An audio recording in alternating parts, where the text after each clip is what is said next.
Hello বন্ধুরা, আজ আমি একটা নতুন রেসিপি তোমাদের কাছে নিয়ে এসেছি সুইট কর্ন দিয়ে। দেখো সুইট কর্নের আমি রেসিপিটা কিভাবে বানাচ্ছি তোমাদেরকে দেখিয়ে দিচ্ছি। দেখো এখানে জল ফুটছে, এবার আমি সুইট কর্নগুলো দিয়ে দিচ্ছি। এবার দেখো আমি ধনে দিয়ে দিচ্ছি, আদা দিয়ে দিচ্ছি, গোলমরিচ দিয়ে দিচ্ছি, ধনে পাতার যে ডাঁটিগুলো আছে সেগুলো কেটে রেখেছিলাম দিয়ে দিলাম, শুকনো লঙ্কা দিয়ে দিচ্ছি, একটু চিনি দিয়ে দিচ্ছি, আন্দাজ মতো নুন দিয়ে দিচ্ছি, একটু মাখন দিয়ে দিচ্ছি।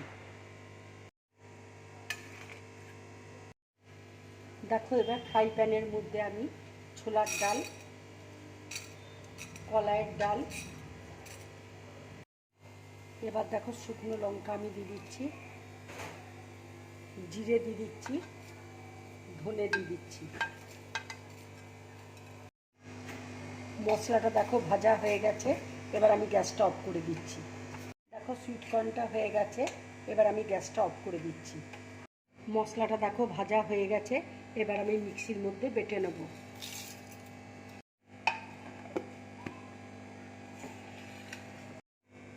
ছাড়ানো সুইট কর্ন বলে আমি এটা কড়াইয়ে দেখো সেদ্ধ করেছি।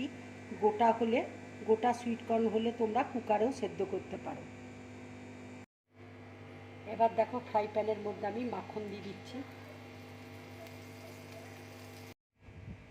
এবার দেখো আমি কারি পাতা দিয়ে দিচ্ছি। দেখো কারি পাতায় খুব সুন্দর গন্ধ বেরোচ্ছে। এবার আমি সুইট কর্নটা দিয়ে দিচ্ছি। এবার দেখো অল্প একটু নুন দিয়ে দিচ্ছি। এছাড়াও নারকেল রয়েছে, নারকেলটা দিয়ে দিচ্ছি। এবার দেখো ভাজা মশলাটা দিয়ে দিচ্ছি।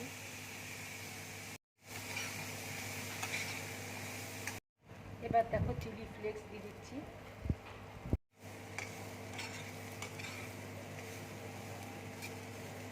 এবার আমি একটু ধনে পাতা দিয়ে দিচ্ছি। সুইট কর্ন সেদ্ধ করা জল একটু আমি দিয়ে দিচ্ছি।